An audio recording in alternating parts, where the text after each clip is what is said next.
Good evening, ladies and gentlemen, and welcome to another edition of the Windsor Park Climate Conversation, brought to you by the Windsor Park Neighborhood Association.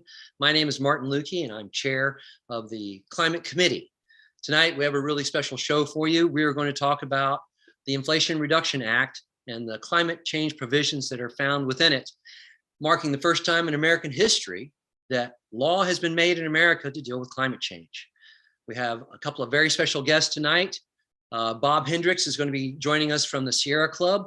He is a climate legislation expert. And also joining us in a little while from Washington, D.C., our own Congressman, Lloyd Doggett. As always, I have Barrett Sundberg as my co-host, and we're going to spend the first few minutes of this show dissecting what we see in this climate change provision in the Inflation Reduction Act. Bob, thanks for joining us. And thanks, Martin. It's good to be here to talk about this for the very first time. I can't believe I actually have to pinch myself, realizing that we get to do this. We've talked about this for years, haven't we, Barrett? I mean, a long time to actually come to the point where we have one. It's a fairly stunning amount of money as well. $369 billion is set aside in, what do you call these, tax incentives, Bob? There's a multiple of things, including grants and tax credits and rebates and so forth. Yeah, we are in a wonderful position on this show. Obviously, climate activists and people paying attention to matters of the climate have tried for years to get the world's governments to start taking significant action towards the climate. The United States has had quite a rocky history. I'm sure many of our viewers know. Some of our viewers may have already watched the episode last year where we were blessed with Congressman Doggett himself, who will be appearing later in the show as our guest. He is one of the top legislators in the House Ways and Means Committee. He's one of the people in charge of writing the budgets and working out bills like this. So he's one of the most knowledgeable people in the entire country on this topic. And they were in the middle of negotiating an attempt to pass legislation of this sort last year. And more recently, when it looked like it was on dead or on life support, it came back and actually passed in a really an amazing move of history. So we feel incredibly privileged to be having this discussion with Bob and later in the show, the Congressman, two fantastic guests on such an important topic. And for once, we are in the implementation stage instead of the hope and struggle stage. So we're here at the cusp of history and very excited to go over some of the details of what's really happening here. Yeah, Bob, you mentioned earlier the idea of these things that we talked about before showing up in the Build Back Better, I guess, bill that failed. And so some of these things that started there wound up in the Inflation Reduction Act.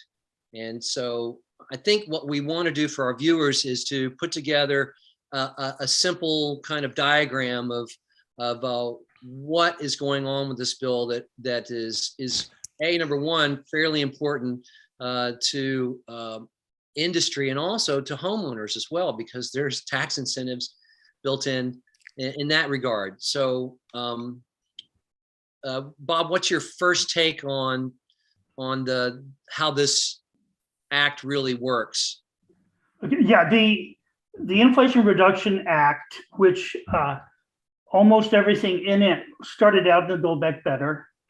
It is described as a carrot approach. It doesn't use regulations or mandates or fees, except for one key area of methane.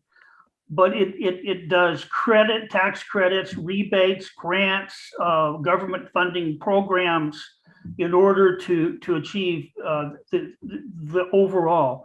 And we can really easily, we can look at it and get our hands around it by thinking about where is the biggest carbon footprint of the United States. And you have electricity generation is the biggest one. And this is trying to move us to 100% clean electricity. Like, the goal is 2035, but it does a whole lot for that. That's its biggest thing. And then transportation is another sector. And this is doing a whole lot to develop the electric vehicles and buses and other things. And it needs the clean energy, though, because if you use an electric vehicle using coal generated electricity, it doesn't really help a lot. So we need to have both of those together to take care of both of those, the two biggest things. And then another big chunk is in buildings. Natural gas heating is a big piece of it, but there are other ways that they use other things. And so to electrify and also to reduce the demand by having better insulation. So that's another segment that the bill addresses. And then you have manufacturing. Manufacturing uses a lot of energy. Some of it can switch to electricity, which will be easy, and others can't. And so it's going to look to develop alternative fuels and things like that. And the final area is that of agriculture. And it generates a lot more methane than carbon dioxide, but it still is one of those pieces. And it can help capture carbon from the air to help reduce the total amount. And then there are provisions in the bill to develop that. So those are the major areas that it's looking to do. And of course, there are dozens of programs. The Build Back Better had nearly 100 different climate-related programs. And so it's an overwhelming number, some small, but there's a fewer number that are the really big key pieces. Barrett, you put together a list of the provisions for us. So we have bullet points that we can actually go down and be able to understand in kind of a bite-sized way. Thank you. Yeah, this just so our viewers understand, I'm not pulling this out of the air. These bullet points are copied more or less directly from a summary on Senate.gov, the actual website of the United States Senate, summarizing provisions of the Inflation Reduction Act. So this overall summary at the top, the bill has set aside expected amounts of looks like $369 billion for climate and clean energy. Is some of the impact, about 40% of U.S. carbon emissions should be reduced by 2030. And yeah, the bill itself is 725 pages long. So just as an example, let's focus on the the first set of bullet points, the policies to reduce consumer energy costs.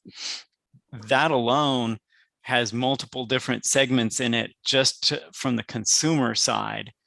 And each one of those is a major different set of incentives that consumers can take advantage of, if I understand this correctly, in different ways to I'm hoping Bob and the congressman can help us understand some of the details on how these things actually apply to people in Windsor Park and ordinary consumers for how we can reduce our energy costs.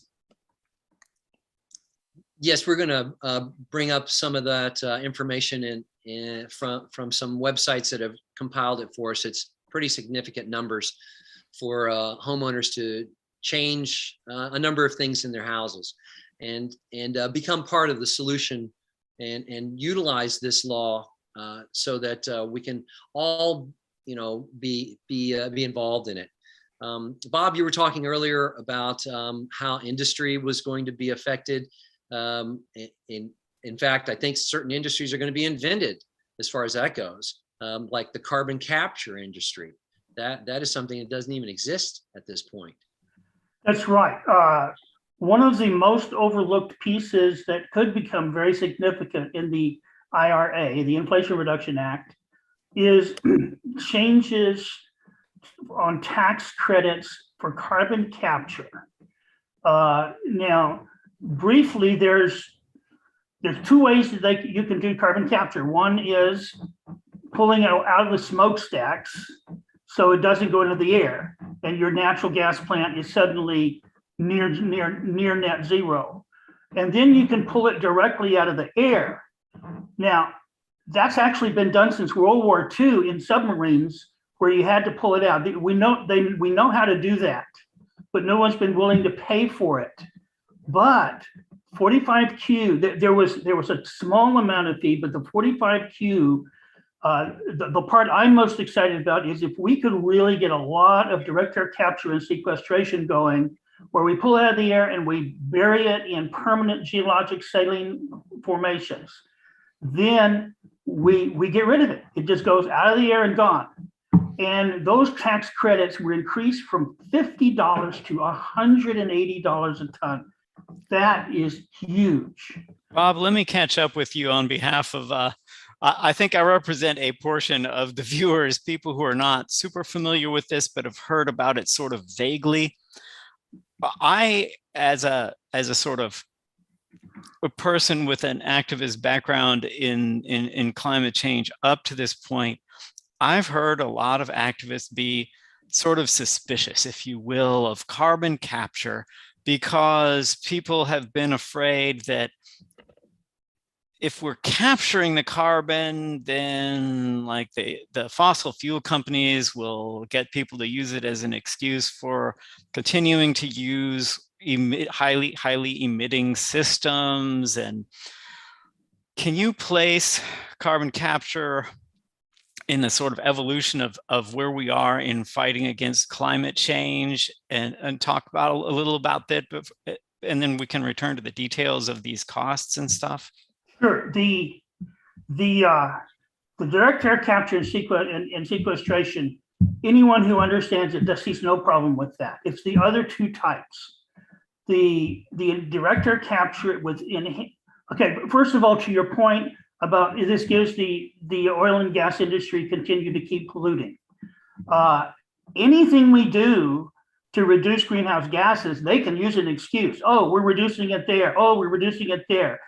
They don't even need excuses. They use their power. So yes, there is a big concern that it makes it easier for that the other two types of direct air capture makes it easier for oil companies, because one of them is used to get more oil out of the ground, and the other one takes fossil fuel electric generation plants, and instead of making them go away, they get to continue operating because they have net zero. And that does mean the oil and gas industry will be more active for longer.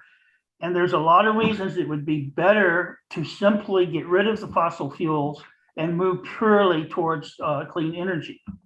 So yes, I understand why many progressives are opposed to direct air capture, especially since most of it is currently done by the oil companies and not by this superior way of direct air capture and sequestration. So this direct air capture, are you saying like if there's a power plant burning natural gas or even coal, that the carbon that would normally come out of the smokestack, so to speak, would actually be captured before it hits the atmosphere? Actually, the word direct air capture refers to just the air around you right now, anywhere in the world. We can pull it straight out of the air, and then we can concentrate it and either use it, which is one of the things that is done with it, or put it back in the ground permanently. So the direct air capture is just straight out of the air. And okay. It sounds like there's not enough of it to capture. But like I said, they've been doing it since World War II, and they've improved the methods, and we have plants built doing it already. So one good thing that leaps to mind about this kind of thing, not only are we in a great struggle of having enough reduction to make it, and obviously if we can capture some of it out of the air, that counteracts some of the emissions we've already done. So it could be super important and very powerful. It is really important, because right now we're already at 410 parts per million CO2 in the atmosphere.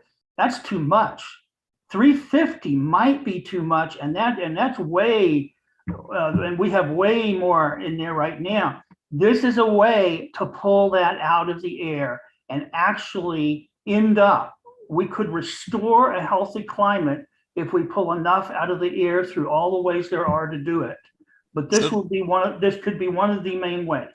So this really is important. This gives us a shot at really achieving the kind of climate goals the scientists have been saying in their reports. So you were talking about the cost of doing this. How much has it cost in the past? How much is it expected to cost if it scales up? And how does that relate to the costs discussed in the bill or the law? Well, since no one has been willing to pay for it, there are very few commercial direct air capture and sequestration operations. And one of them is a small operation that costs a couple of hundred, like $300 or $400 a ton.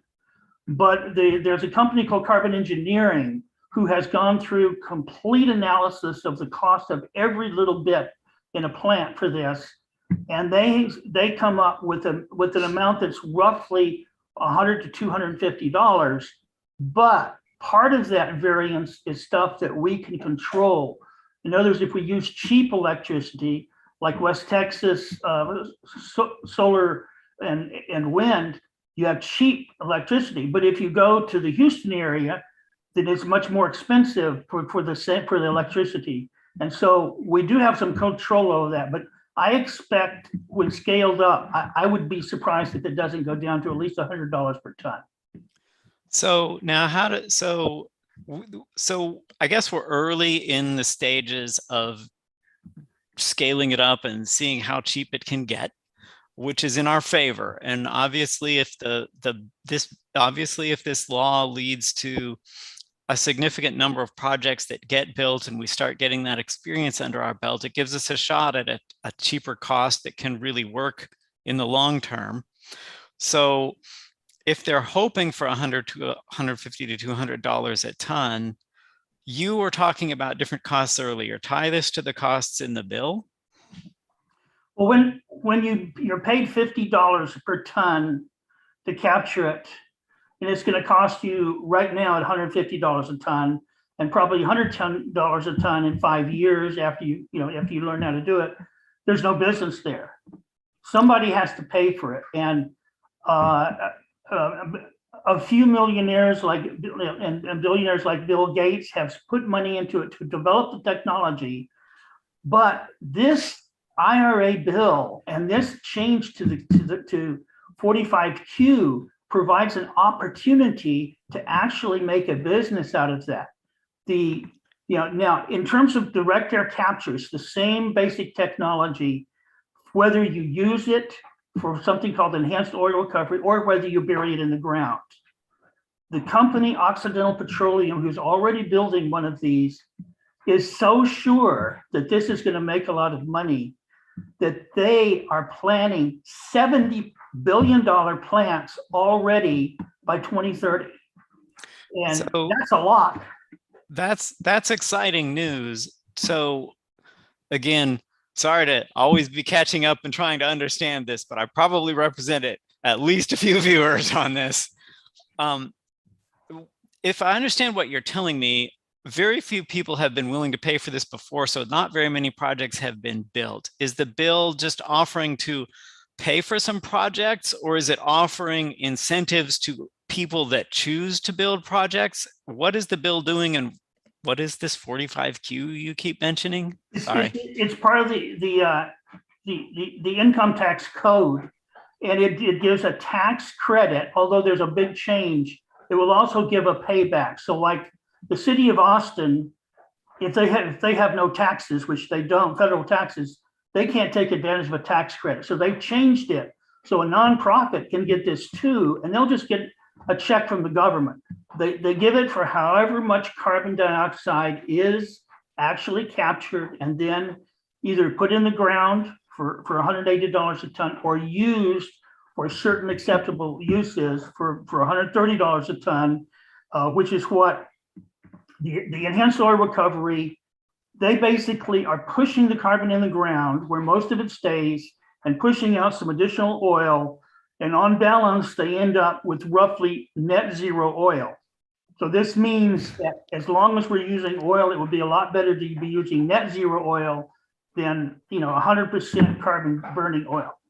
That does sound amazing. I have to admit, that would change some of my instinctive feeling towards oil companies, because usually I think of them as an unavoidable source of emissions. But what you're telling me here, if I'm hearing you correctly, is they could run their operation, and that's what Occidental is hoping to do in some of these projects. They could run their oil extraction projects in a way where while they're pulling the oil out, they're also putting carbon back into the ground as much as the entire amount of carbon that should come out when they burn the oil. And you mean zero carbon, really and truly, the net whole cycle would be zero carbon, even though people are still driving around in some gasoline powered vehicles or what have you. Is that what we're really talking about here? Yes. Now, right now, they're looking at only doing a few percent. We still need to get rid of as much of the fossil fuel use as we can, because to scale this up to the levels of our massive use of energy is going to take a long, long time. But yes, in fact, Warren Buffett is one of the major stockholders of Occidental Petroleum, which makes me wonder if he didn't have a little bit to do with doing that. But they expect to make money off of doing this with the new provisions. Without the new provisions, they would experiment with a little bit of it, but they weren't going to go after it full bore. So let me ask you where this fits into some of the provisions of the bill. We, just so our viewers know, we have, I'm thinking maybe it's in the Decarbonize the Economy section, if someone could put that up. Just so our viewers know, I want to thank, we have a fantastic volunteer named Selwyn Pollitt, who is putting some of these images on the screen for different things and displaying these bullet points when we need them. I think and thank you, Selwyn, for he's doing everything about broadcasting the call itself so that we can focus on the conversation with Bob and shortly the congressman. So thank you very much, Selwyn. And with this Decarbonize the Economy part, is one of these bullet points here under Decarbonize the Economy, like tax credits for clean sources of electricity, or tax credit grants and tax credits to reduce emissions from industrial manufacturing, or a procurement federal. I'm trying to figure out where it fits in the bill, this 45Q provision in the tax code. The bill is massive. There are climate programs that won't even fit. I mean, this is basically a change. It is not expected to be the massive change that it could be. It seems like the oil companies are aware of its potential, but most of the rest of the country is not. And so it's definitely, in terms of reducing greenhouse gases, it certainly would fit into there, just like the programs to help with agriculture and trees are mostly to capture carbon dioxide out of the air. But again, this is something that most analysis leave out. They're not aware of its significance. So just to be clear, is this 45Q tax credit in the law that just was passed, or is this another thing that you're hoping to pass? It's in the IRA. Without the IRA, there would be very little incentive to scale up direct air capture. Okay, so it's in there. It's in there. Well, fantastic. Gentlemen, let's move to another aspect of the IRA, the community investment, environmental justice part. So that would be the last bullet points. I think that's an interesting second to last part of the bill, of the law, so that, there are a lot of communities in America that receive most of the pollution in a city, that receive most of the flooding, and they are usually affected first by climate change. And so part of this is designed to help those communities who don't have the money to go and buy the things that we're talking about in terms of household incentives, and need help with these problems that are coming, especially regarding bad weather and flooding, et cetera, those places that get flooded most often are the ones that are on the side of town that have less infrastructure. So is there anything in here, Barrett, that you're aware of that that jumps out at you regarding community investment? Well, regarding community investment, several of these bullet points apply, and this will apply in Austin. The very first bullet point, the environmental and climate justice block grants, that's $3 billion to invest in community-led projects in disadvantaged communities and community capacity building centers. It says to address disproportionate environmental and public health harms related to pollution and climate change. So we have examples of that in Austin. East Austin has already been, we've had activists who have spent decades working on issues in East Austin, like closing down gas tanks that were leaking environmental, leaking physically harmful off gases from storage facilities. We also have a big flooding issue, which is a current issue that is only getting worse as the weather changes with climate, combined with the increasing construction in the city to heavily increase the amount of flooding that goes downstream. And so in the lower lying areas physically, as the water moves downstream, it's not just through the river, it's through the creeks, and it tends to flow into East and Southeast Austin. Those have tended historically to be socioeconomically disadvantaged areas. It's where the people are living who can't afford to live in the richer parts of town. It's also where the water goes. That's the lowlands that flood when we get increasing floods. And our communities need support to build our ability to withstand those floods. And I think those block grants give us a chance to help build that resilience. So I'm hoping that our city can use that. Our neighborhood association, Windsor Park Neighborhood, has been in contact with community groups and other neighborhood representatives in Southeast Austin, who that's a major issue that they've been working on for years. And we have urged our council members to work with the council members from that part of town, which they have said they will do, to work on these issues. And I'm hoping that this can increase the funding where we can have some real response on flooding and other climate change impacts in Austin. I see that we have the congressman coming, so I think it's time to pivot to our other honored guest at this point.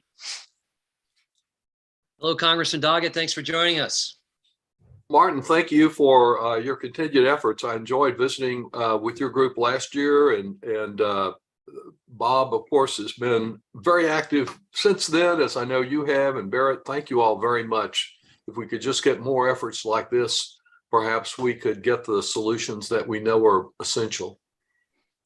Well, we're really excited to have you here. I know you've been doing other things, but we mentioned briefly earlier in the show, we were very honored to have you last year. You're on this show when the Build Back Better bill was in the process of being negotiated. We were thrilled to have that very up to the minute report on those negotiations. That bill under that name stopped, but we have a lot of those things back apparently, and it's just fantastic. So welcome back, and thank you for all the work you've been putting in to bring it to this point. Well, thank you, Barrett. It is unfortunate we could not get more, but we at least have something substantial that will help. What's your favorite part of it, Congressman? I'm curious. Well, I think the overall goal of trying to engage more families in having a stake in the battle against the climate crisis is important. The basic approach of the bill that we passed is all carrot and no stick. It's all incentive and no penalty. It's the easy part of, as difficult as it was, it's the easy part of are tackling the climate crisis. But we need more people who care about this as much as the participants in this program. And one way of getting them is to provide incentives for going electric, for an electric vehicle, for electric appliances, for greater energy efficiency, so that they can see the savings that they can get by helping us battle the climate crisis. Hopefully that, along with some of the rebate programs for disadvantaged, economically disadvantaged neighbors, if the state of Texas eventually gets them in place, those are the kind of things I like. I'm disappointed in some of the things that were removed, and perhaps we can talk about that some. Well, we actually do have a list of those incentives. Selman, if you can pull that up for us, we could take a quick look at it, because Sure. there's a bunch of them. And there's an organization called Rewiring America that actually has a website that allows people to calculate what they can save. Exactly. So I think that's really a good place to begin, because there are very substantial savings for those people that choose to take advantage and who qualify to take advantage of all of the incentives. And I'm hoping, you don't do all of those at once, particularly in this economy, but that as people have issues that come up, that they take advantage of these and see that it's an ongoing process, and some big savings are available here. yeah, and I see one right now that I haven't even heard of before, the heat pump clothes dryer. I haven't explored that as well myself, but for someone whose dryer is about to give out, that's of course a major energy consumer. It's something to take a look at and see if that can meet your needs rather than the traditional clothes dryer. And also on this list is a heat pump water heater, and so the heat pump HVAC system. So this technology that's being supported here is kind of new to us, but I guess the idea is to get us used to this idea of changing what it is we're doing in our own houses. Exactly. This is a transition out of a fossil fuel economy. What are the different ways that we can get things going? And of course, my guess is there are not a great number of heat pump water heaters on the market right now, or heat pump clothes dryers, as you mentioned. But the way to get them is the same way that we saw solar and wind expand, is with incentives, so that companies will decide that there's a market here, and the greater the market, the lower the prices can come down. I also see on your chart, and I think it's very important, this battery storage installation, because as those of you who are really involved in this know, storage of renewables is a really big issue. So that when the wind's not blowing, when the sun's not shining, the energy that has been generated is stored in some way. I was out just within the last month at a startup here in Austin called Yada Energy, and they were unveiling a new product, which was basically a portable solar-powered battery charging station. It looked a little like a bus stop, and is the kind of thing they actually manufacture out in South Austin. And it could be put anywhere in the state in the most remote area, because it has solar power. It doesn't have to be connected to the grid, and it has improved battery storage, so that when the sun's not shining, there is power that is generated there. And someone who's out in the hinterlands of Texas can get a charge for their vehicle. That's awesome. So it's Yeah. almost like instead of having a generator that's running off fossil fuels that you put up next to your cabin somewhere, you Right. could put this.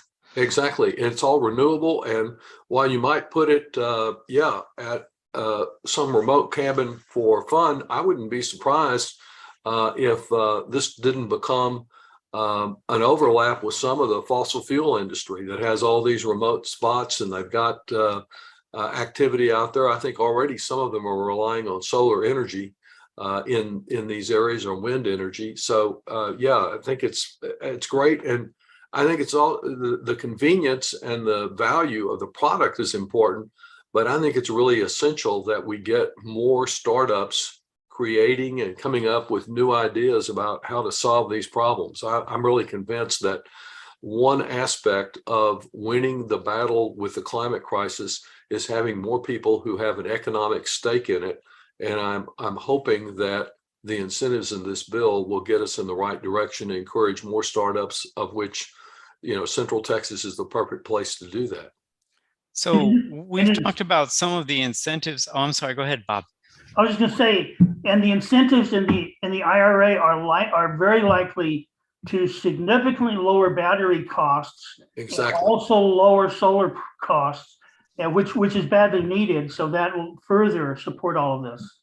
Yes, I was just hearing, and I don't have all the details, about a new company out in the Round Rock area that is developing a new kind of battery. And clearly, as someone who personally has been trying to buy an electric vehicle, and with all the challenges of finding something, given the market demand right now, the battery is such a big factor. And that's true as well of battery power for a number of purposes other than vehicles. Speaking of vehicles, along the lines of personal incentives for individual consumers, can you use that as an example of the incentives in the bill? Like, say I'm someone who would like to get an electric car, but I don't have a lot of money. My income is maybe $20,000 or $30,000. I'm not one of the people that has a $50,000 or $100,000 job. And so I'm just, how can I afford this car? Maybe I got to take a note to buy the car.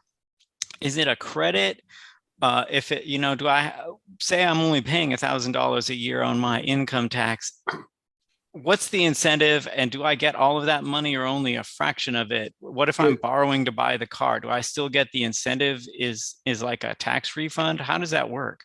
Yes, I think the first thing, and this applies to the tax credits that you have up there now, is these are credits. They're not deductions. And what that means is you take that directly off of your income tax.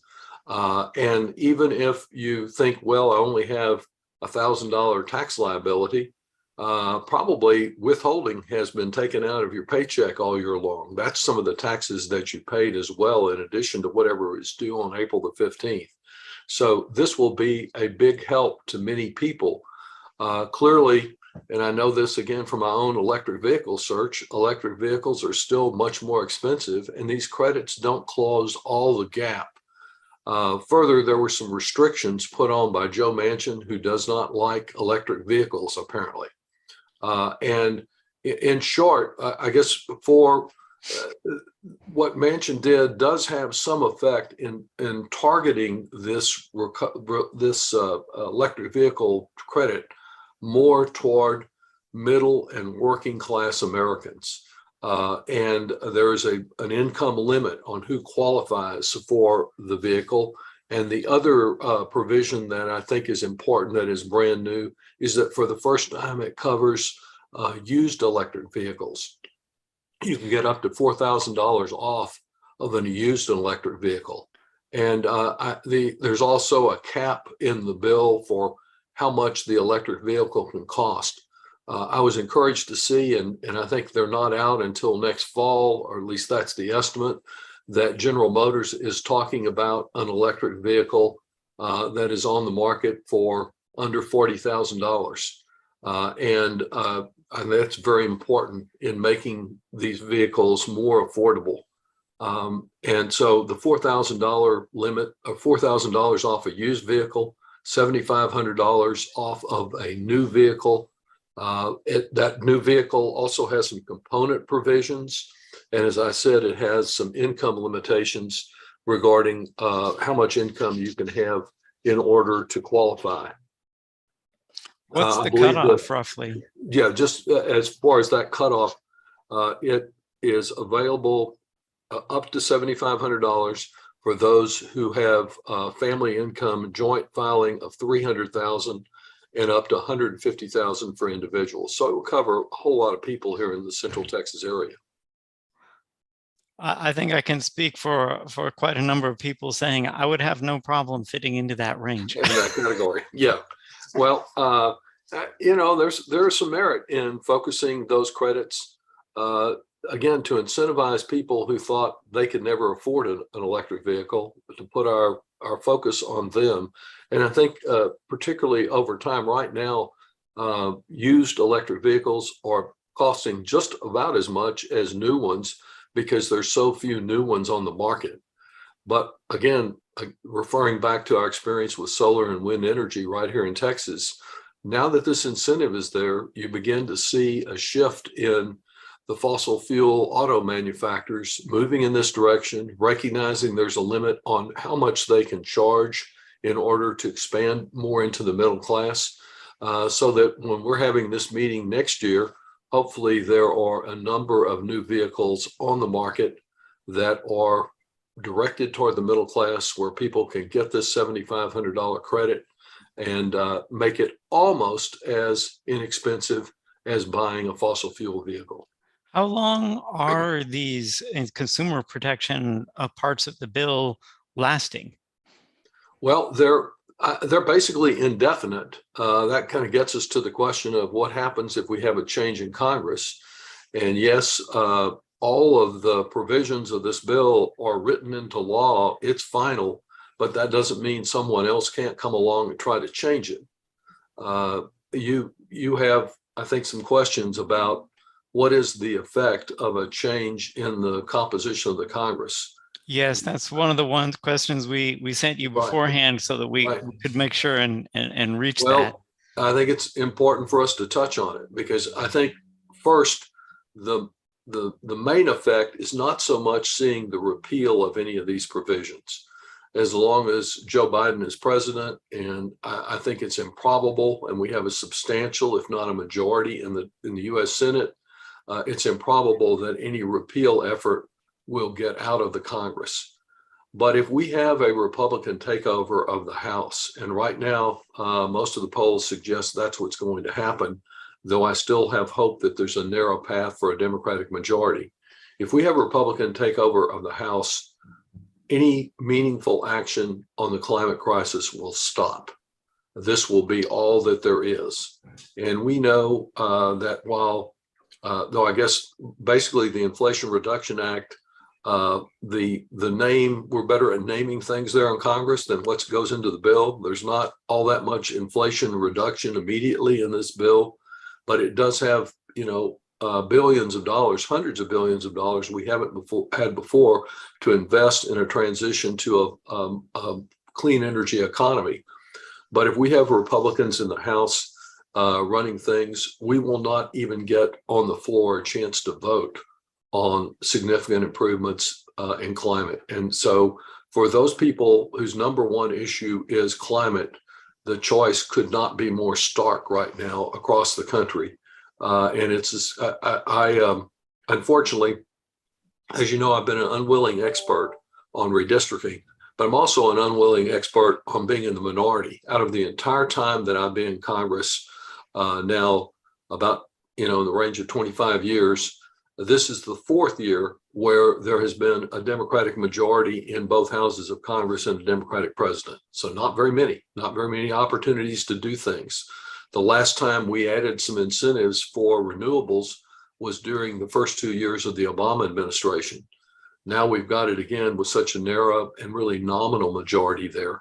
But there is great reason to be concerned, to be involved, and to ensure that everyone in this listening range and who is participating in environmental causes and clean energy and green energy knows that Monday is the first day of early voting, and it's really essential that everyone get out and vote. We really appreciate that. As Windsor Park Neighborhood Association, of course, is a nonprofit organization, right, and does not take part in any political campaigns. Understood. At the same time, politics is an important thing to understand in what affects climate legislation. And clearly, as citizens and as a neighborhood association, we have voted very clearly that we are interested in this topic. So we appreciate the heads up on what is going on in that regard.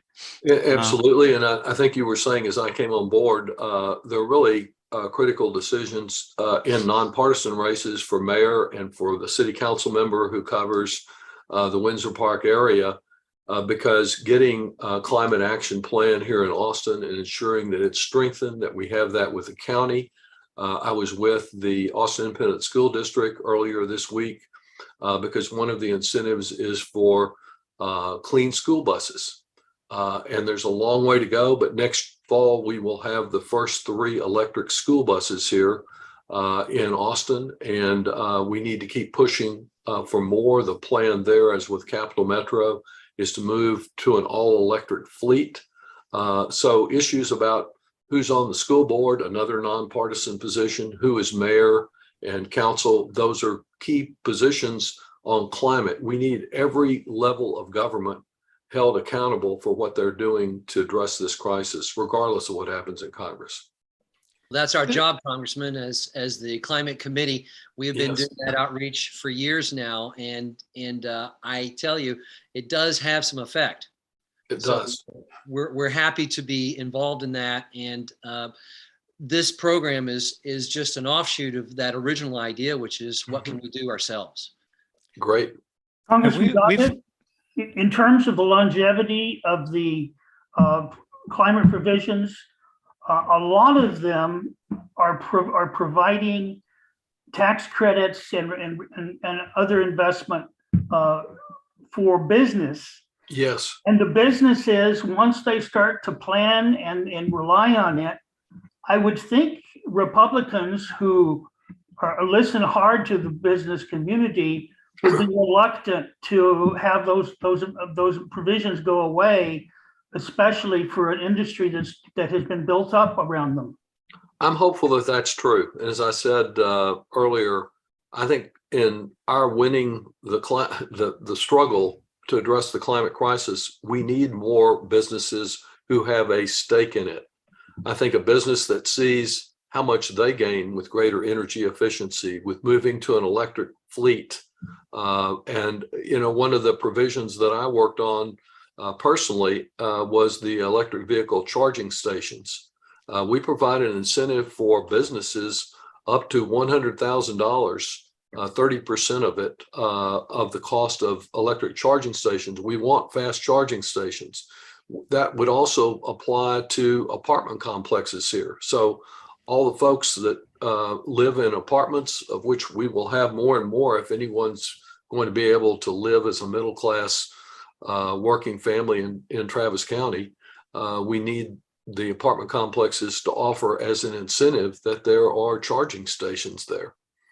And we hope that will happen, and that, the day will come. We need thousands of additional electric vehicle charging stations. We're getting the first round out of the infrastructure law we passed last year, but now there are incentives for businesses and for homeowners. And in fact, there's a $1,000 incentive that the provision I worked on continues, so that anyone who thinks they're going to be purchasing or already has an electric vehicle, they can get 30% up to $1,000 on putting in their own home charging station. That's awesome. It does raise a question. One of our viewers has asked, which of these provisions are directly coming through the federal government versus are some of them channeled through state agencies or block grants or things like that? How does that work? Sadly, some of them are channeled through state agencies. I say sadly, if we have the same people doing this that were handling rental assistance during the COVID provisions and that I have to deal with on some of the healthcare issues. So the state of Texas, there are some rebate programs that are targeted to economically disadvantaged Texans so that they get assistance on home efficiency and appliances and the like. And those have to come through a program that will be administered through the state of Texas using federal resources. And we don't know how long it will take the state to get that set up. That will be important. And hopefully it's an area where your committee and other interested groups can begin talking to our great local Travis County legislative delegation, pulling in the various state agencies that have responsibility, and trying to ensure that they get those programs up as quickly as possible, and that they begin to deliver assistance to people that otherwise might be left out. These are people that might well not, we were talking about who qualifies for these tax credits, who might not benefit as much from a tax credit, but they can benefit from a direct rebate program. That's really important. It is. Congressman, I also wanted to bring up, speaking of people who can benefit directly, the community investment and environmental justice portion of this bill, $60 billion in total. What is the high points of what that does? You know, I don't think with it and with really a number of other provisions here, we know full well how it will be used until we get further guidance from the departments involved. And you asked, we talked about implementation there about the state of Texas. There's also some implementation needed from the federal bureaucracy. Many of the tax credits require guidance to be issued from the Treasury Department and the Internal Revenue Service, which they say they will have by the end of the year. I hope, in fact, they do. And on the way these neighborhood access and equity grants and environmental and climate block grants that you have up there, how those things will be used, what the criteria will be, what the application process will be. I think we don't have enough detail on it yet. There certainly is the potential to help. And whether it is dealing with Superfund sites or the way so many of the neighborhoods here in Texas are affected by the production of plastics and other petrochemicals, there's plenty of work to be done here in Texas on environmental justice. I think it's worth adding that the bill that you and the House passed for Build Back Better had nearly $100 billion more for environmental justice than Yes. the one that passed the mention tests. Yes, it is tragic that we saw substantial reduction in a number of areas as the price for getting the vote of the 50th Democrat, who lives in a place where coal is apparently still king, at least for the office holders. So there's so much more that could have been done in decarbonization. For example, of our power grid, had we gotten the provisions we had on that. And in addition to the provisions that got omitted, another one of interest locally is the Climate Corps, the idea that Allison Alter on the city council led the way on in setting up a city climate corps. And I think Bridget Shea and Ann Howard were working on a county counterpart to that. We were hoping that some money would be there for federal resources to have young people out working on climate related projects. That got stripped out of the bill. The provisions that we had in there concerning the grid, that we're going to have a performance standard, that got taken out of the bill.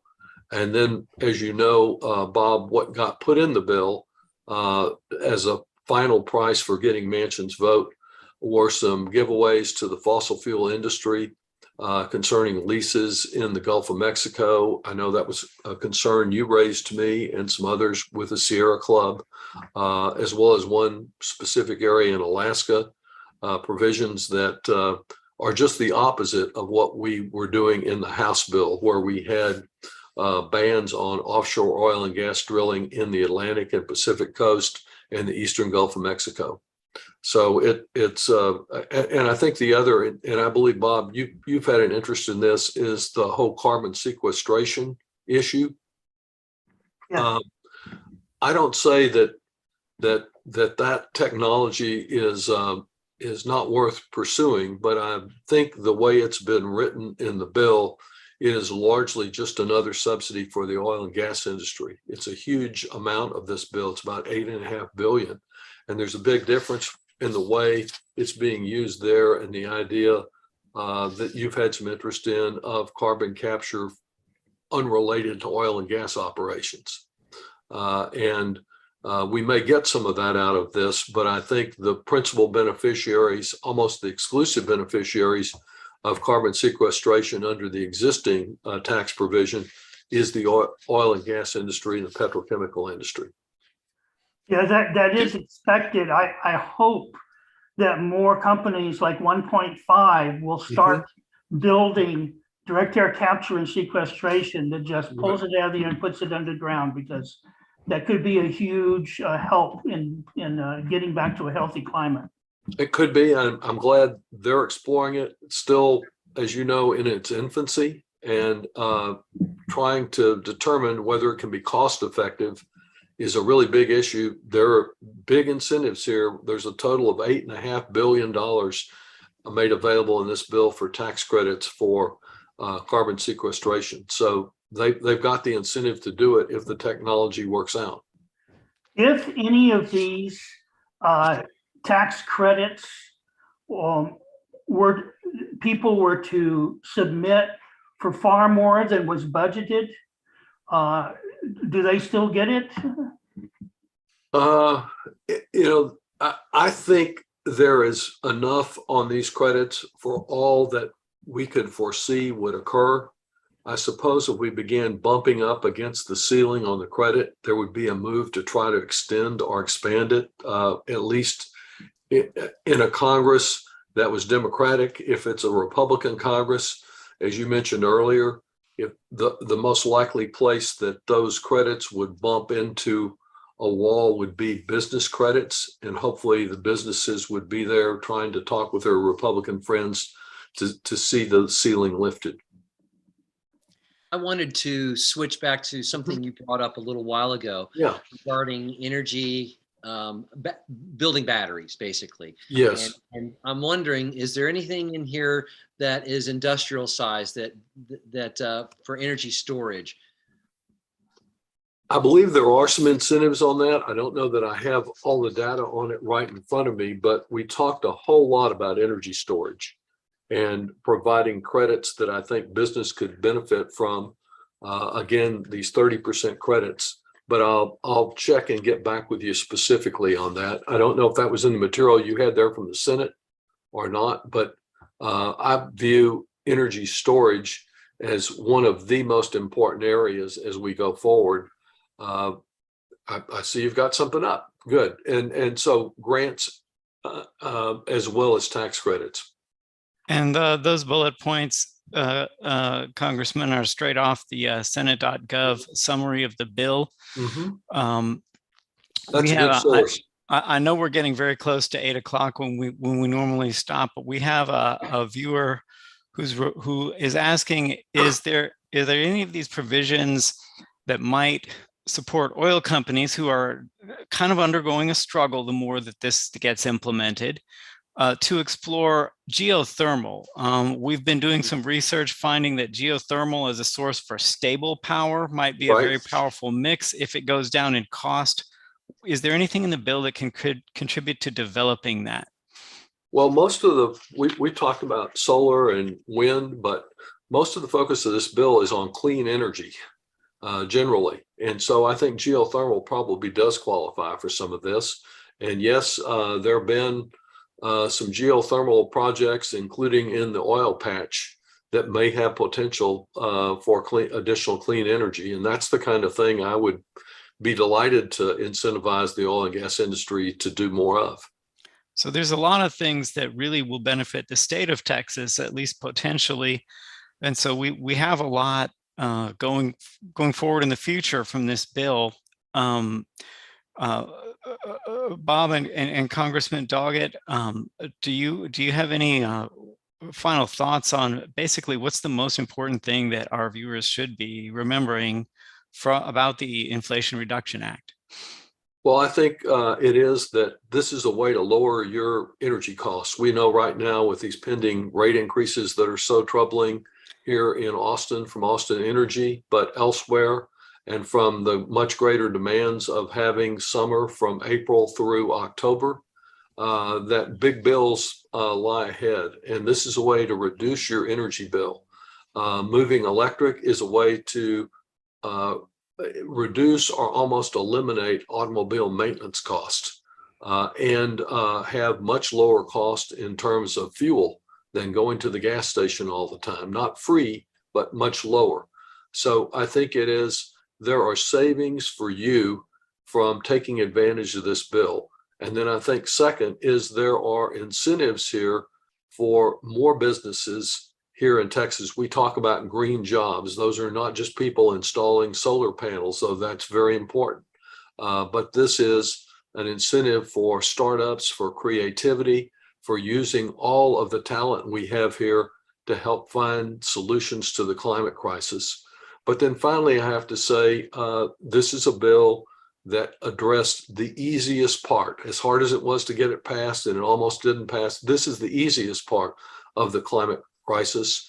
We may be stopped from doing more in the next Congress, but we have our work cut out for us, because doing just the things that are in this bill will not achieve even the modest goals of the Paris Agreement.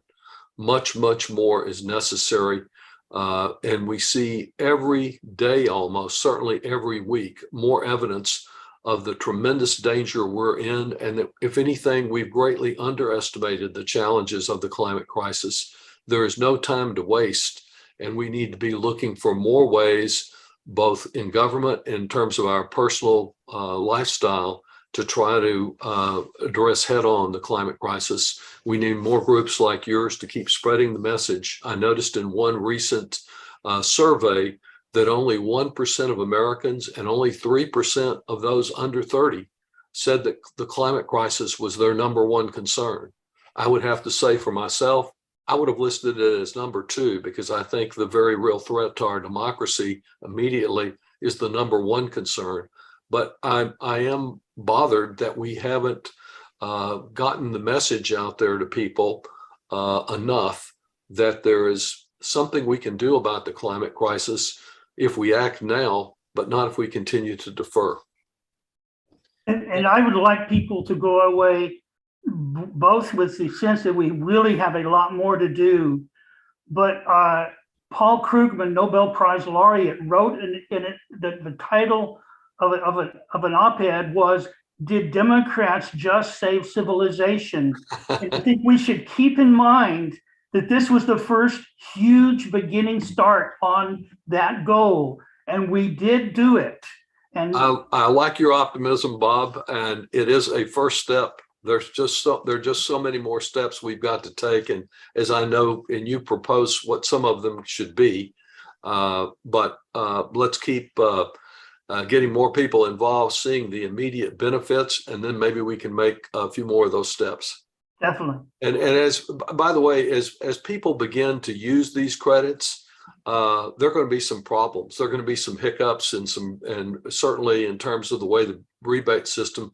And I hope I will hear from your members, where was the challenge? Where was the problem? So we can work, even if there is a Republican House, there is still a chance to work with this administration over the next 2 years to try to streamline some of this stuff and make it easier for people to use.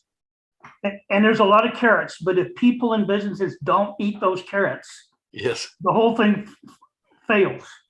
that's right. It looks like, at least with reference to the auto industry, finally, it looks like it's really headed in that direction.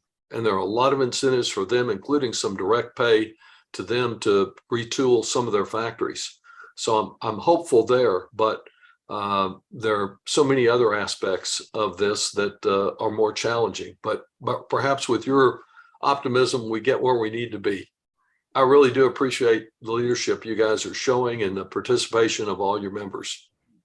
Well, thank you, Congressman. We'll keep you posted on how these rebates work out over time. And we all really appreciate you joining us and helping us wrap our arms around this very gigantic law. And yes, next year we'll meet back up again right here and we'll see where we landed. And unlike last year, and even unlike tonight, by then I'm hopeful to represent Capitol Plaza, Hanks, and all of Windsor Park, and look forward to being your member of Congress, not just through shared values, but in fact. So thank you all very much. Have a great evening. Cheers. Thank you, Congressman.